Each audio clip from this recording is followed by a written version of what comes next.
Smoke that pot. Yee, doggies. How about a 2 liter? How about another one? Ah, doggy, click. It just had 6 shots. It's a single 6. That's why it had 6 shots. And it's a single action from Ruger. And I'm Hickok 45. You already know that, right? Look at that. Oh, half cock. Get those out of there. Just like a Colt single action. Look at that. Got to cock the hammer halfway back and clear it. Interesting.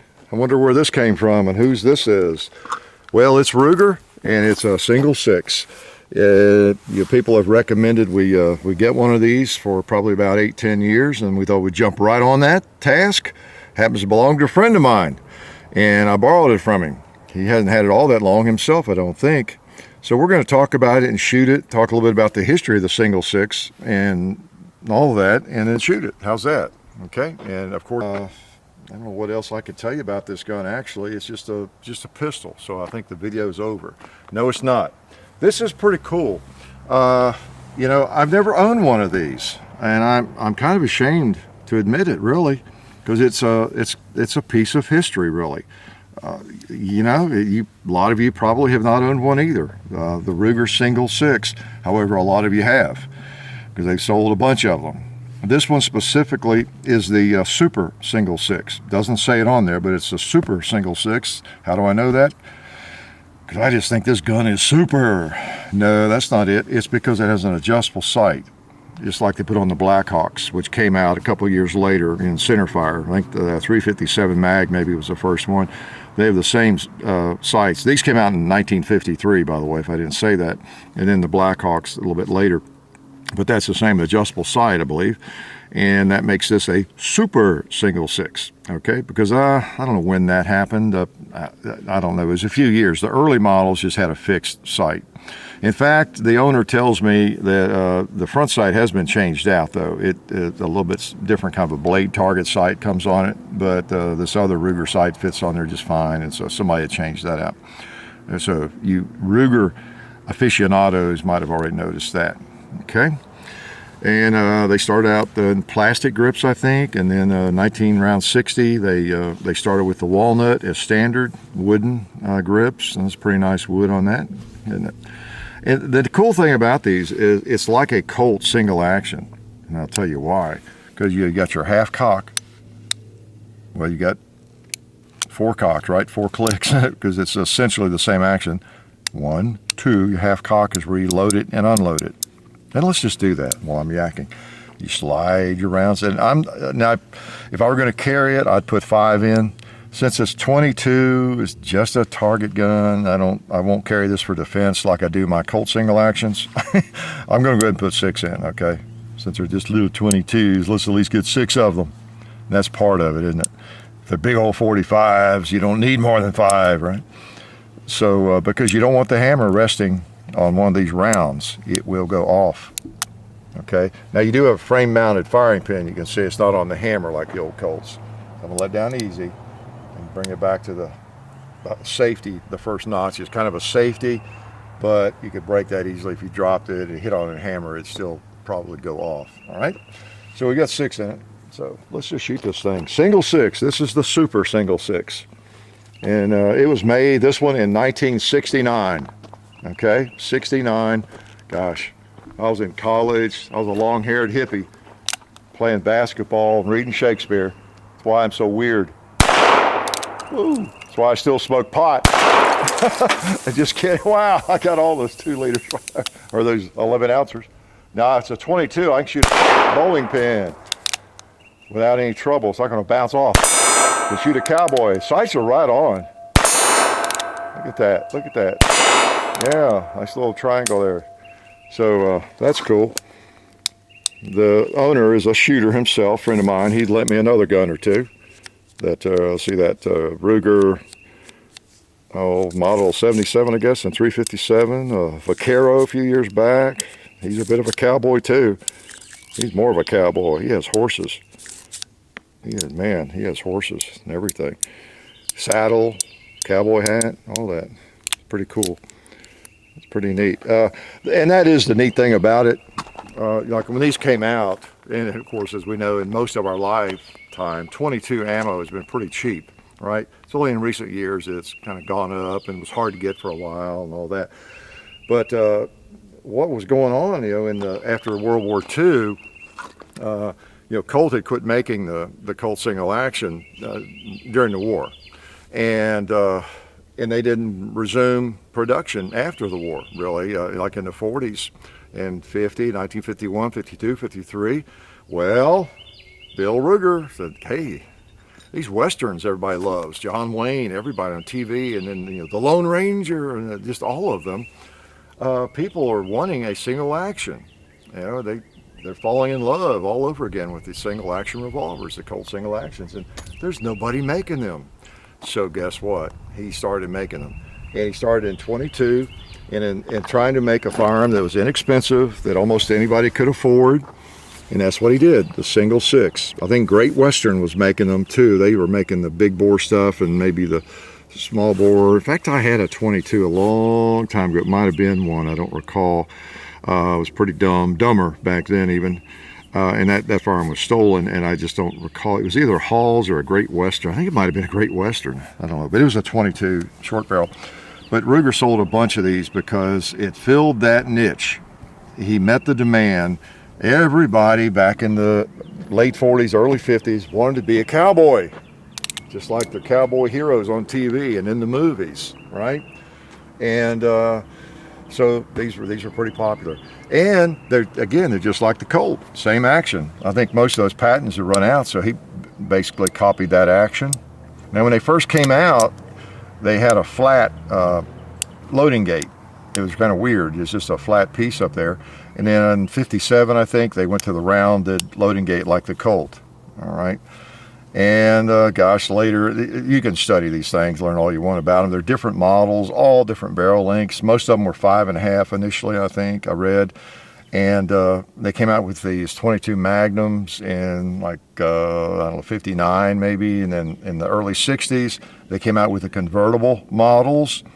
And that meant that it would have 2 cylinders, have one for 22 long rifle we're shooting, and a cylinder for 22 Winchester Magnums. So that made them more versatile.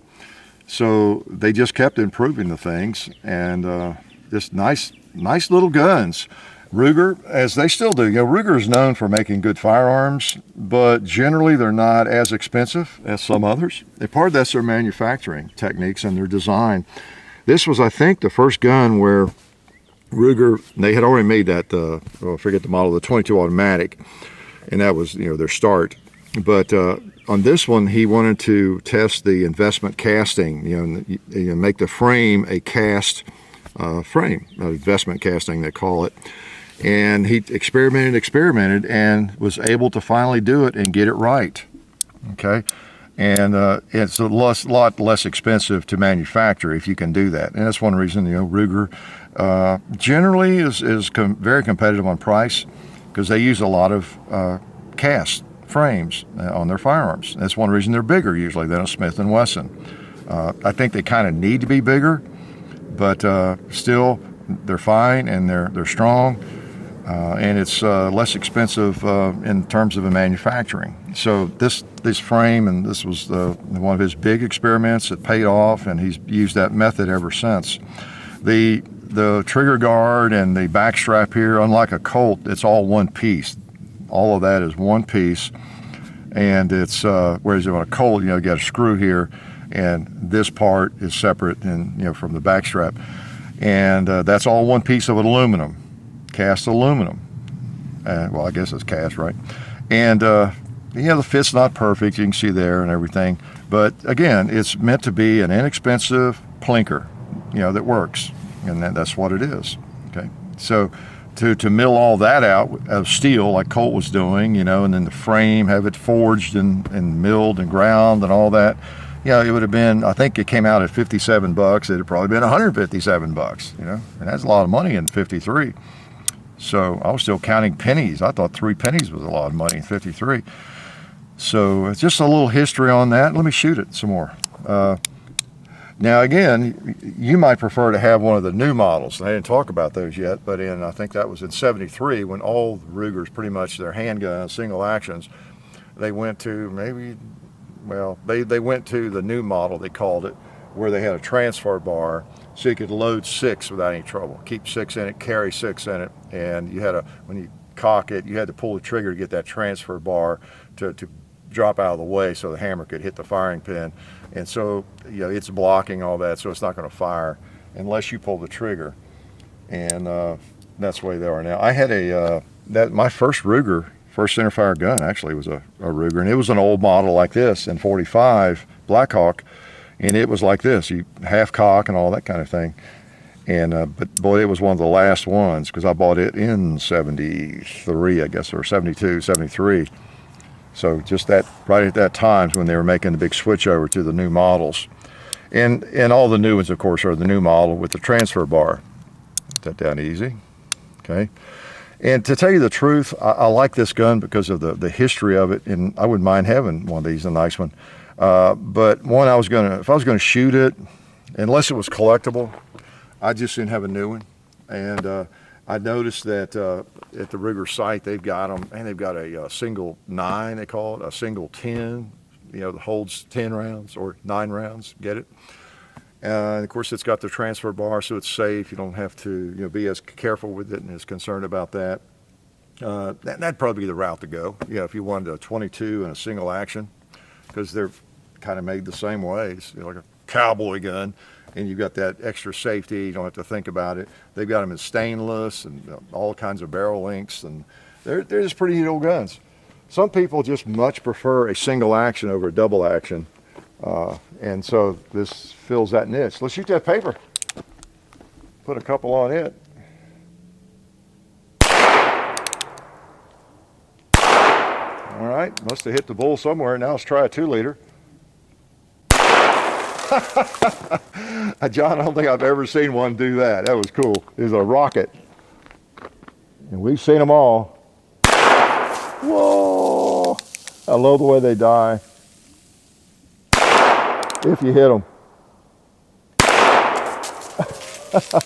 Should be empty. Let's test my flinch. Click. Yeah, all right.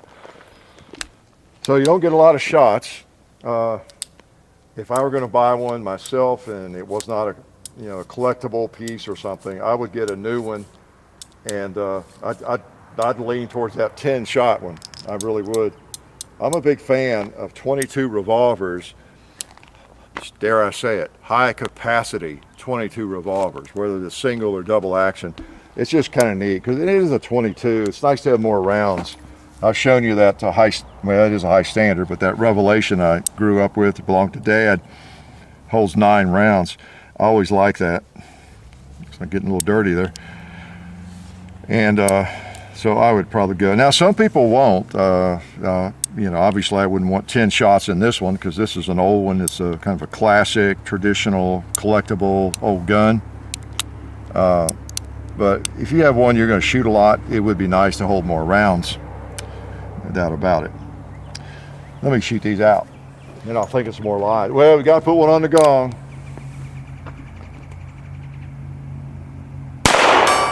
I heard it. I heard it. Yep. Let's try that red plate on the left. I think the sights are on, so I can't blame it on that. Not sure whether I hit it or not.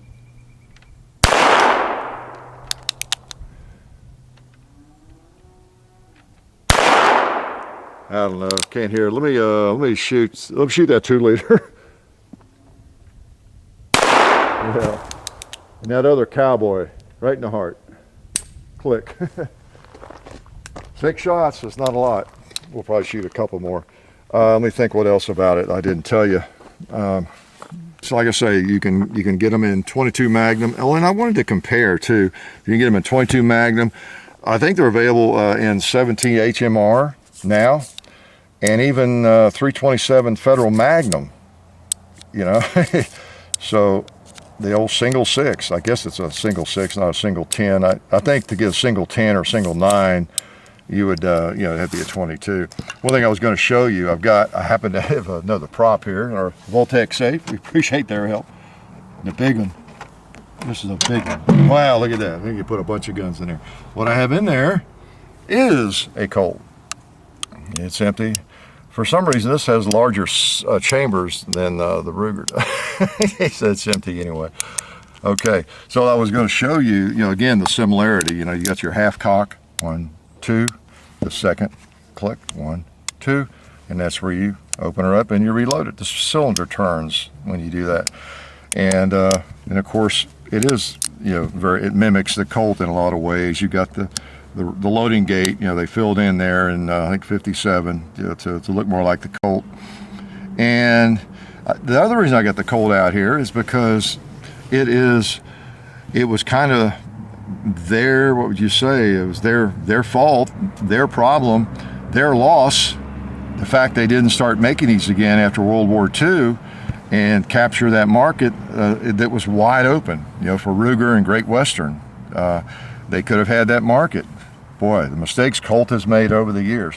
And then those Westerns were so popular. There were so many TV series. I mean, you know a lot of them.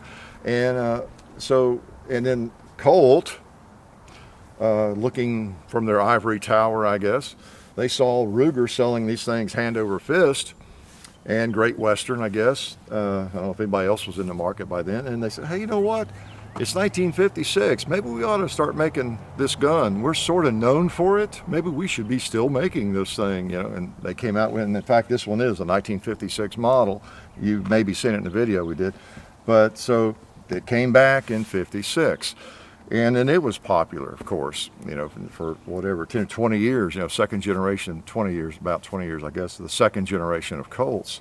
But they took a break, and they probably should not have taken such a long break. But anyway, that's, I'll lock him back up, keep John away from him, okay? Yeah, he likes that one, he might take it home. So anyway, the Ruger is pretty cool. One thing I was going to mention is they, even from the beginning, I think they started using the coil springs. And, you know, the Colt, one of the weaknesses are the flat leaf springs in the Colt. Although I have really not had much trouble with them at all. And I've shot them in matches and everything, but some people tend to break them occasionally. And you know, the coil springs are more reliable, you know, in this thing. You got an aluminum ejector housing there, and of course aluminum you know, backstrap and trigger guard and all that. And the rest of it is steel, and the cast frame, and all that. I mean, it's a 22. You can get by with some of that without any trouble. There's not massive recoil, yeah, and it works. And another thing about it I like is, and we emptied it, of course, is that it's easy to bring cylinder out. Sometimes you can get a Colt or anything else, you know, and you have to fight that cylinder to get it out. But you know, it seems like at least this one's made very, very well. Well, it's a heavy cylinder, and that's the main part of it, where you want good steel and have it made well. And again, if you get the convertible model, then you can you know, just pop the cylinder out and put the 22 mag cylinder in, which I don't have. This one was not a convertible model, I don't think, or if it was, you know, he didn't get the cylinder when he bought this, but I don't think it was convertible. It may indicate on the firearm, you know, the ones that are, I don't know. Again, this one was 69, so give you an idea. The Super Single 6, okay, and the Super Single 6, you know, again, because it has adjustable sights, I'm not sure when they started making that. I think it was like in the 60s. Perhaps some of you that know them, you correct me on that, on some of these dates I'm throwing out, but they started out with just a fixed sight. And it's also known as a 3-screw model, just like the Colt. Let me get him back out, put him away too soon. So, whoops, there they are, the 3 screws. And the newer ones, the new models, they just have pins, so you won't see the screws there to tighten up or loosen up or whatever. Okay, the new models have the you know, the transfer bar. You can load 6, pack it around all day if you want to, not have to think about it. And these old ones are the 3-screw models. Pretty neat. Let's shoot it one more time, can I? Okay. 22s are pretty neat. No recoil. right? Anybody can shoot one. You still have noise, of course, and shooting anything, you know, there's a little reaction, noise, a little recoil, I guess you could say. Not much in a firearm this heavy, but it's fun. Good starter gun, good plinker gun for anybody. Let me put my ears on, and let's stop shooting. Hit that stop sign. Yeah. Let's put, let me use two hands here. I'll do. I almost missed everything. That's what some people do in cowboy matches. You're trying to machine gun these things. You just cock it with this hammer, you know, with this thumb, and you can shoot faster. I never really did that when I was competing. I just, well, I did for about 2 matches. I tried it, but I just preferred picking up a single action with one hand and shooting like John Wayne did, you know. Just seemed like the thing to do. So I went to Duelist and did that. And then I even got Stranger and went to Black Powder and shot Frontier cartridge for several years and did nothing but, you know, black powder, my shotgun, rifle, and handgun. And it was all fun. And like I say, it's not like I got too old to do it or something. I just got doing this, and, you know, I did that. I had my fun with that, and I just don't know if I'll ever do it again. It takes a lot of time, and it's fun to do. I would highly recommend it if you think you'd like to do any kind of competition, whether it's IDPA or IPSC, the Glock matches, GSSF, cowboy action shooting, I mean, you name it. It's just all fun. I've done all of it. But I just like to shoot, and I know that's a surprise to you.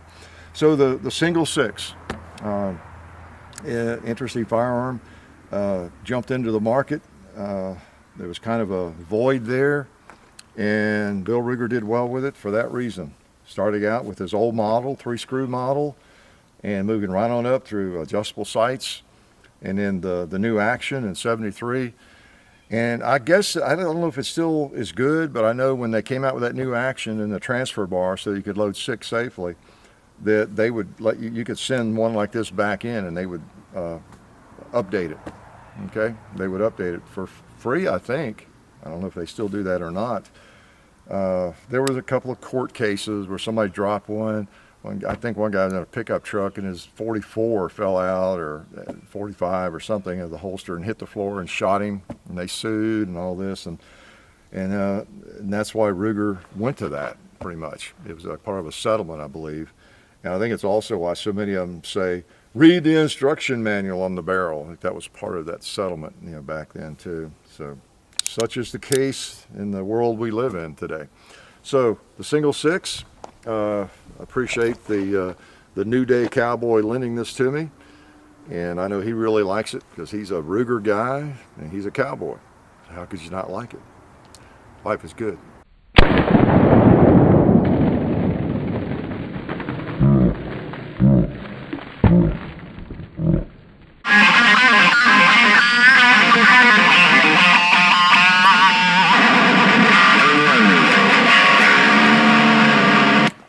Hey, how you guys doing? Just here practicing a little guitar. As you can tell, I need to get better.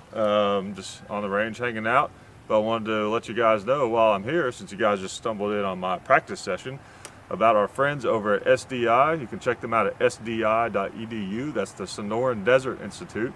They're a fully accredited online distance learning program where you can be certified in gunsmithing, or you can get an associate's degree in firearms technology. That's sdi.edu. Also, don't forget about our friends over at VaultekSafe.com. You've seen their safes, the Vaultek, on our shooting table. So don't forget to check them out if you get a chance. And also all of our other social media entities. We are on Patreon now, so you can find us on Patreon. There'll be links in the description. Just Hickok45 on Patreon. We are on Facebook, of course, Hickok45 on Facebook. You can also find Hickok45 on Instagram, the real Hickok45 at Instagram, Hickok45 on Twitter, full30.com, and then I have some social media stuff, John_Hickok45 on Instagram, John Hickok on Facebook, and there's also a Hickok45 and Son Facebook, and the Hickok45 and Son YouTube channel, of course. And I guess that's all I can think of for now. I believe that's all of our different social media things. So I guess I'll get back to my practice. As you can tell, I need to get a lot better, but I think I'm improving just a little bit. I don't know, we'll see.